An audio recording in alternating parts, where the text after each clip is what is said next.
ഏവർക്കും Hamilton diaries എന്ന എൻ്റെ ഈ കൊച്ചു ചാനലിലേക്ക് വീണ്ടും സ്വാഗതം. നമ്മൾ ഡിസ്കസ് ചെയ്തുകൊണ്ടിരുന്നിരുന്ന ടോപ്പിക്കിൻ്റെ കണ്ടിന്യൂഷനാണ് ഈ ഒരു episode. So we were talking about immigration to New Zealand, that too for families who are coming in a study track. ഇതിൽ നമ്മൾ റെസിഡൻസി, സെലക്ഷൻ, മൊത്തത്തിൽ ഒരു ന്യൂസിലാൻഡിൻ്റെ ഒരു ഓവറോൾ എന്താ പറയുക റിയാലിറ്റി ചെക്ക്, ഇങ്ങനത്തെ കുറച്ച് കാര്യങ്ങൾ ഡിസ്കസ് ചെയ്തു. And now we are coming into almost like a last topic I would be doing. അത് നമ്മുടെ ലിവിങ് എക്സ്പെൻസ് ആണ്. Last and major topic I would say. So ഞാൻ അധികം നേരം കളയാതെ ടോപ്പിക്കിലേക്ക് പോകാം. സോ ഇനീഷ്യലി ഇവിടെ വരുന്നവർക്ക് the possibility is to get a minimum wage. Exception cases ഉണ്ടാവാം, ബട്ട് ഇൻ ജനറൽ ഞാൻ പറയുവാണ് ഇനീഷ്യൽ 1 or 2 ഇയറിൽ നമ്മൾ എങ്ങനെ പോയാലും ഒരു ഫ്രഷർ ആസ്പെക്റ്റിൽ കാണുവാണെന്നുണ്ടെങ്കിൽ they will be offering as a minimum wage. Okay, so ഇവിടെ മിനിമം വേജ് എന്ന് പറയുന്നത് $26 ആണ്. നാട്ടിൽ ഒരു 1000 രൂപ. അത് നമുക്കിവിടെ ഒരു 37 to 40 hours ആണ് ഒരു വീക്ക്. ഇവിടെ വീക്ക്ലി ആണ് നമുക്ക് വേജ് കിട്ടുന്നത്. അപ്പം അത് വെച്ച് കാൽക്കുലേറ്റ് ചെയ്യുകയാണെന്നുണ്ടെങ്കിൽ വി മൈറ്റ് ബി ഗെറ്റിംഗ് $1,000. ഈ $1,000 നാട്ടിൽ 50,000 രൂപ. ഈ $1,000 നമുക്ക് ഇനീഷ്യലി കൈ കിട്ടുമ്പോൾ തന്നെ അതിലൊരു ടാക്സ് ഉണ്ട്, 30% ടാക്സ് പിടിക്കും. അപ്പം അത്രയും പോയി. റിമൈനിങ് നമുക്ക് റെൻറ്റ് ഫാമിലീസ് ആണെന്നുണ്ടെങ്കിൽ you will have to spend at least 300. കുട്ടികളൊക്കെ ഉണ്ടെന്നുണ്ടെങ്കിൽ ഒരു 300 എങ്കിലും റെൻറ്റ് ആവും. It can go up to 550 per വീക്കാണ് പറയുന്നത്. അപ്പം ഈ ടാക്സ് ആൻഡ് റെൻറ്റ് പോകുമ്പോൾ തന്നെ നമ്മുടെ 50% ഓഫ് സാലറി പക്ക നമ്മുടെ കയ്യിൽ നിന്ന് പോയി. So remaining we have 500. ഈ 500ൽ ഒരു ഫാമിലിക്ക് 1 വീക്ക് സർവൈവ് ചെയ്യാനുള്ള groceries will be coming around 100. Again നിങ്ങളുടെ കിഡ്സ് കുഞ്ഞാണ്, അവർ കിൻഡർ ഗാർഡനിൽ അല്ലെങ്കിൽ ഡേ കെയറിൽ പോകുന്നുണ്ടെങ്കിൽ you have to give them fees. അപ്പം ഞങ്ങൾ ഏകദേശം 280 പേ ചെയ്യുന്നുണ്ട് Monday to Friday day care. ഇത് നിങ്ങൾ അവേഴ്സ് ഷോർട്ട് ചെയ്ത് അഡ്ജസ്റ്റ്മെൻറ്റുകൾ കാര്യങ്ങളൊക്കെ ചെയ്ത് എങ്ങനെ അഡ്ജസ്റ്റ് ചെയ്താലും ഒരു 150 പോകാനുള്ള സ്കോപ്പ് ഉണ്ട്. So 250 is gone. പിന്നെ റിമൈനിങ് 250 ആണുള്ളത്. ഈ 250ൽ നിങ്ങൾക്ക് വൈഫൈ, മൊബൈൽ റീചാർജ് തുടങ്ങിയ കാര്യങ്ങൾക്ക് എങ്ങനെ പോയാലും ഒരു 100 അറൗണ്ട് സ്പെൻഡ് ആവാൻ ചാൻസ് ഉണ്ട്. പെട്രോൾ, കാർ ഇൻഷുറൻസ്, ഇതിൻ്റെ എല്ലാത്തിൻ്റെയും ഒരു ചെറിയ പെർസെൻറ്റേജ് ഇതൊക്കെ എടുക്കുകയാണെന്നുണ്ടെങ്കിൽ ദ റിമൈനിങ് 200 സംതിങ് പോകും. അപ്പോൾ നിങ്ങൾ കൂടി വന്ന് സേവ് ചെയ്യാനുള്ളൊരു ചാൻസ് ഉള്ളത് $30 or $50 ആണ്. ഇവിടെ ഒരു വീക്കെൻഡ് എന്ന് പറയുന്ന സംഭവം, ആ വീക്കെൻഡ് നിങ്ങളുടെ കുഞ്ഞുങ്ങൾ പുറത്തോട്ട് പോകണം എന്ന് പറഞ്ഞു കഴിഞ്ഞാൽ മിക്കവാറും ഈ $30-50 പുറത്ത് പോയാൽ നമ്മുടെ കാര്യങ്ങൾ ഇവിടെ ഒതുങ്ങില്ല. ഫാമിലിയുടെ ആസ്പെക്റ്റിലാണ് ഞാൻ പറഞ്ഞത്. അപ്പോൾ ബാച്ചിലേഴ്സ് വിചാരിക്കും ഓക്കെ ഞങ്ങൾക്ക് 500 സേവ് ചെയ്യാൻ പറ്റുമായിരിക്കും. I don't think so. കാരണം നിങ്ങൾ റെൻറ്റ് ചിലപ്പം ഹാഫ് വരത്തുള്ളായിരിക്കും. ഒരു 180-200ൽ നിങ്ങൾ റെൻറ്റ് റൂമൊക്കെ എടുക്കുന്നതെന്ന് വിചാരിച്ചാൽ ഒതുങ്ങും. പക്ഷേ ഇവിടെ പ്രശ്നം വരുന്നത് നിങ്ങളുടെ ഫുഡിൻ്റെ കാര്യമാണ്. ഷെയറിങ് ആകുമ്പോൾ നിങ്ങൾക്ക് ഫുഡ് വെക്കാനുള്ള ഓപ്ഷൻസ് കുറവാണ്. ഉണ്ടെങ്കിൽ തന്നെ കുറച്ച് കഴിയുമ്പോൾ നിങ്ങൾക്കത് ആകെ ബുദ്ധിമുട്ടായി തുടങ്ങും. അപ്പോൾ നിങ്ങൾ പുറത്ത് കഴിക്കാൻ തുടങ്ങും. പുറത്ത് കഴിക്കാൻ തുടങ്ങിക്കഴിഞ്ഞ് കഴിഞ്ഞാൽ നാട്ടിൽ നമുക്ക് 80 രൂപയ്ക്ക് ബിരിയാണി അടിക്കാമെങ്കിൽ ഇവിടെ മിനിമം $22 എങ്കിലും സ്പെൻഡ് ചെയ്യേണ്ടി വരും. Which we are in rupee ടേംസിൽ പറയുകയാണെന്നുണ്ടെങ്കിൽ 1000, 1200, 1500 രൂപയൊക്കെയാണ് ഒരു ബിരിയാണി അല്ലെങ്കിൽ ദോശ അല്ലെങ്കിൽ നമ്മുടെ എന്തെങ്കിലും ഒരു കാര്യമായ ഒരു ഫുൾ മീൽ കഴിക്കണമെന്നുണ്ടെങ്കിൽ you will have to spend at least $22, $26, $30. പിന്നെ പിസ്സ, ബർഗറിൽ നമുക്ക് സർവൈവ് ചെയ്യാം. I don't know how long we can survive, but still നമ്മൾ പുറത്ത് പോയി കഴിക്കുമ്പോൾ അതിൻ്റെ അനുസരിച്ച് നമ്മുടെ എക്സ്പെൻസ് കൂടിക്കൊണ്ടിരിക്കും. So I would say family ആണെങ്കിലും ബാച്ചിലർ ആണെങ്കിലും if you getting 1000 you probably will be spending 1000 for a week. So it's time for the reality check.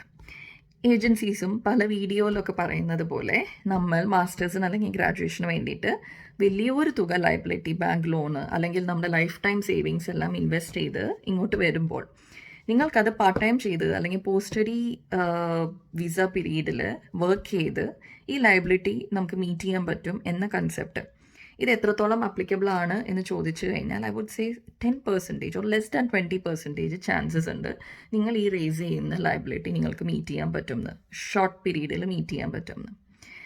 The reason as I said it's almost like 1000 in and 1000 out. ഇതിൽ കുറച്ച് possibility കൂടുതലുള്ളത് for those families husband and wife രണ്ടുപേരും അത്യാവശ്യം skill set ഇവിടെ required ആയിട്ടുള്ള skill സെറ്റിലുള്ള, അതായത് ഒരു നേഴ്സ്, ഹാർഡ് കോർ എഞ്ചിനീയർ, ഇങ്ങനത്തെയൊക്കെ പാറ്റേണുള്ള ഫാമിലീസ് ആണെന്നുണ്ടെങ്കിൽ both of them have career options here. രണ്ടുപേർക്കും ഫുൾ ടൈം ജോബ് കിട്ടി എന്ന സിറ്റുവേഷനിൽ വരുമ്പോൾ there is a possibility. When it comes to families, നമ്മൾ രണ്ടുപേര് വർക്ക് ചെയ്യുവാണ്, നമുക്ക് സേവ് ചെയ്യാം എന്ന് വിചാരിക്കുമ്പോൾ വരുന്ന വേറൊരു പണിയാണ് if your kids are studying here. ഇവിടുത്തെ എഡ്യൂക്കേഷൻ സ്റ്റാൻഡേർഡ് എന്ന് പറയുന്നത് ഭയങ്കര ലോ ആണ്, especially if you are comparing it with India. ഇവിടെ ഒരു ഇയർ 6 വരെ വളരെ റിലാക്സ്ഡ് കരിക്കുലമാണ്. So if they want to learn they can learn, അല്ലെങ്കിൽ വേണ്ട.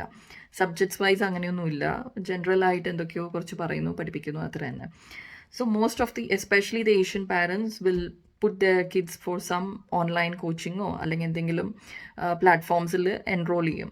സോ ഇവിടെ ന്യൂസിലൻഡിൽ ചില പ്ലാറ്റ്ഫോംസ് ഉണ്ട്, മോസ്റ്റ്ലി എയിമിങ് ഏഷ്യൻ സ്റ്റുഡൻസിന് തന്നെ വേണമെങ്കിൽ പറയാം. കുമോൺ എന്നൊക്കെ പറഞ്ഞിട്ട് കൊടുക്കുന്നത്. All those things are quite expensive. എല്ലാം അവർലി റേറ്റ് ഒക്കെയാണ് വരുന്നത്. Second is like school related ആയിട്ട് വരുന്ന എക്സ്ട്രാ കരിക്കുലർ ആക്ടിവിറ്റീസ്. ഇത് ഇവിടെ എല്ലാവരും ചെയ്യുന്നൊരു സംഭവമാണ്. They give lot of importance to that. അപ്പോൾ അതിൽ എന്തിലെങ്കിലുമൊക്കെ നമ്മൾ എൻറോൾ ചെയ്യുകയാണെന്നുണ്ടെങ്കിൽ like each year just get involve in some extra curricular. അപ്പോൾ ബാസ്കറ്റ് ബോൾ അല്ലെങ്കിൽ മ്യൂസിക് ക്ലാസ്സസ് അല്ലെങ്കിൽ എന്തെങ്കിലും ഇൻസ്ട്രുമെൻറ്റ്സ് ഒക്കെ പഠിക്കാനാണെന്നുണ്ടെങ്കിലും it's quite expensive. Again the other thing is like after school care. ഇവിടെ സ്കൂൾ എന്ന് പറയുന്നത് 9 to 3 ആണ്.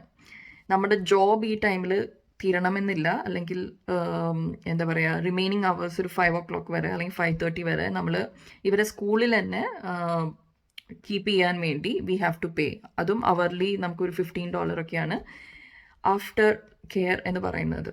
അതും ഇതുപോലെ തന്നെ വീക്ക്ലി നമ്മൾ പേ ചെയ്യണം. Next is like almost 4 holidays ഉണ്ട് ഇവർക്ക്. ഈ ഹോളിഡേയ്സിൽ മുഴുവൻ നമ്മൾ വർക്കിംഗ് ആണെന്നുണ്ടെങ്കിൽ we have to enroll them for something. നമുക്ക് ഇവരെ വീട്ടിൽ തന്നെ ഇരുത്താൻ പറ്റത്തില്ല.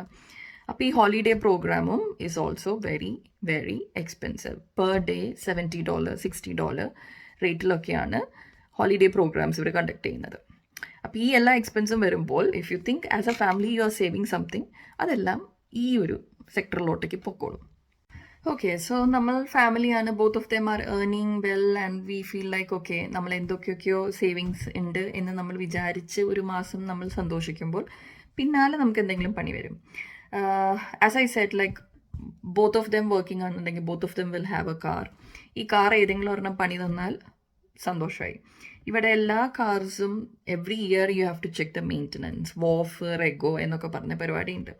അത് ഒരു പ്രാവശ്യം കയറ്റി കഴിഞ്ഞാൽ ചിലപ്പോൾ ഈസി ആയിട്ടൊരു $1,000 അല്ലെങ്കിൽ $600 $800 ഒക്കെ നമുക്ക് വരയ്ക്കേണ്ടി വരും.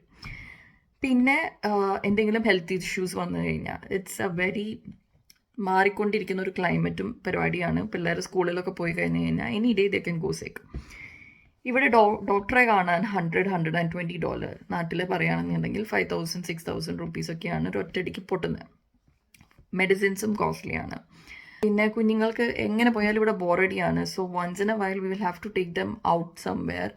എന്തെങ്കിലും കാര്യമായ ഗെയിംസ് കളിക്കുകയോ അല്ലെങ്കിൽ ഈ പറയുന്ന ഏതെങ്കിലും ഫാമിലീസായിട്ട് ഒന്നിച്ച് വല്ല സോഷ്യലൈസിങ് ട്രിപ്പോ എന്തെങ്കിലുമൊക്കെ ആയി കഴിഞ്ഞാൽ ബാക്കി എന്തുണ്ടോ അത് അവിടെ അങ്ങ് തീർന്നോളും.